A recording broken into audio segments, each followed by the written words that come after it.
Bueno, tenemos una realidad muy cambiante y lo expresa la Iglesia después del cónclave con la designación de este hombre que en realidad más que norteamericano, más allá del lugar de nacimiento, termina siendo un gran pastor de Perú, ¿no? Y el nombre refleja mucho la impronta que va a poner a su papado, a su curia, que en realidad es a su gobierno, con el tema de León. León fue el primer discípulo, Miguel, que tuvo San Francisco de Asís, digamos, el más seguidor de San Francisco de Asís.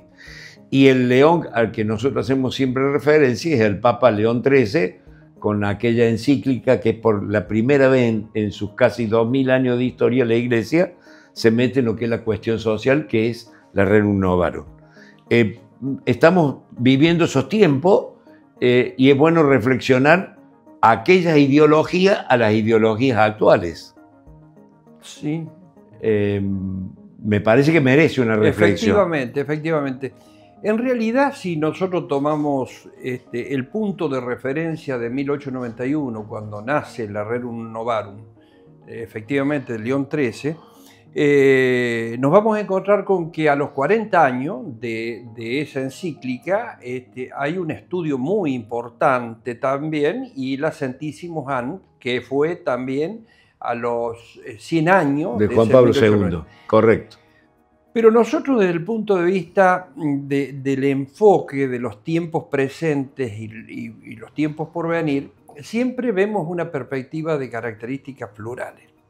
La segunda mitad del siglo XIX, por imperio del desarrollo de la Revolución Industrial, en donde se estaban dando condiciones absolutamente especiales, fundamentalmente para la clase trabajadora, nos encontramos con muchos pronunciamientos ideológicos, por ejemplo, el materialismo dialéctico, lo que tiene que ver con todo el desarrollo de la teoría del marxismo, con todo lo que tiene que ver con los ácratas, que están tan de moda también ahora, las actitudes libertarias, por supuesto, dentro de una perspectiva de izquierda.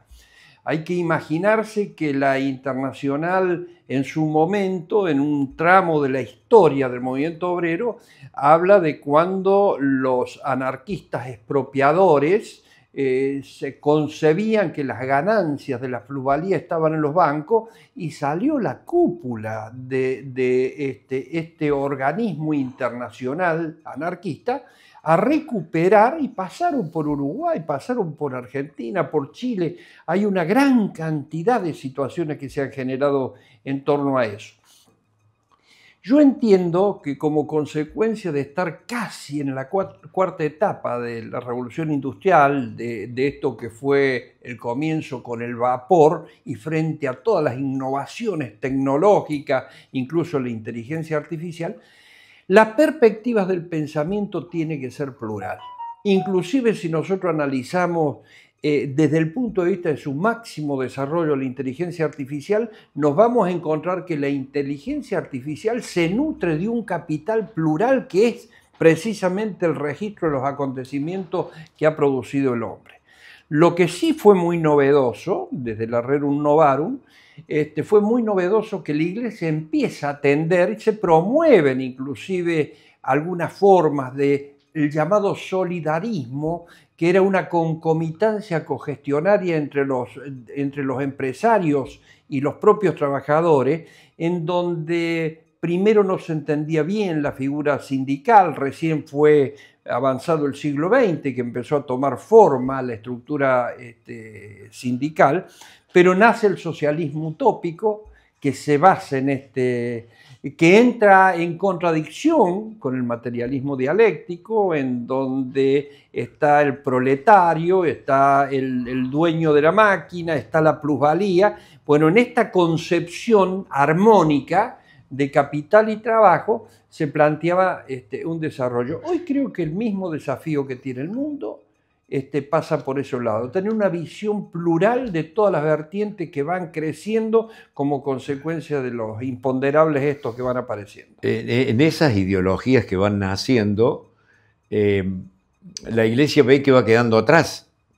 Entonces aparece con esta cuestión social, pero también aparece el cooperativismo por esa época, en una forma de concentrar el trabajo y la propia producción para quienes la hacen y la ejecutan. Pero es muy acertado esto que decís de la pluralidad, porque hoy nos enfrentamos con una ideología que se expresa materialmente en lo que es la inteligencia artificial. Hoy te diría que apretando un botón nos viene inmediatamente la respuesta de cualquier tema. Esto también es un tema de estar o no estar en la realidad que nos toca vivir. Tal cual. Es más, cuando vos advertís el cooperativismo, lo haces desde el ángulo moderno, de la concepción inaugural del cooperativismo, que fueron los pioneros de Rosedale, 1844.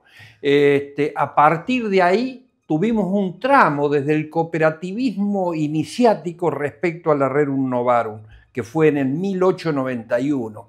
Ahí se discutió, por ejemplo, lo que era un gobierno cooperativo. Hay muchísima influencia, inclusive, por ejemplo, de Proudhon, la empresa chica, la empresa grande, la estrategia, la perspectiva estratégica del cooperativismo. Se habla también de la gestión empresarial, la gestión comunitaria, asociativa y comunitaria. Quiere decir que todas estas vertientes de pensamiento de alguna forma confluyen para que un siglo XX empiece a debatir el llamado constitucionalismo social y los derechos laborales, sindicales, previsionales, reformas constitucionales, es decir, qué rol tiene que tener la empresa. Y para cerrar, por ejemplo, una consideración, llegamos a la Constitución de Argentina, que venía de 1853, llegamos con un 1957 donde está la accesibilidad a la información empresaria por parte del trabajador y la participación del trabajador en las utilidades de claro, ayúdame con esa convención constituyente que le agregan el 14 bis. Levinson es el autor.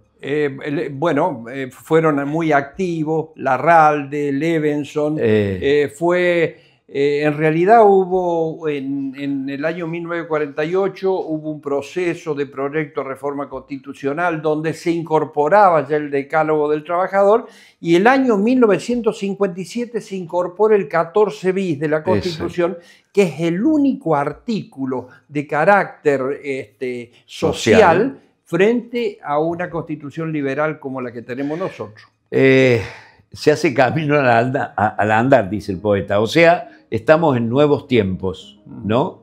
Estamos en nuevos tiempos. El desafío me parece que tiene que ser eterno y permanente. El ser humano tiene que buscar formas más altruistas, más convergentes. Todo indicaríamos que si nosotros no ayornamos nuestras ideas a los nuevos tiempos, la intrascendencia del ser humano frente a la tecnología y a la inteligencia artificial va a ser manifiesta e irreductible. Perfecto, estar abierto, estar atento a los cambios y sobre todo ser plural en el pensamiento para que nada nos aturda y todo nos ayude a una mejor y humanitario en la consideración de la integración total de la población. Perfecto.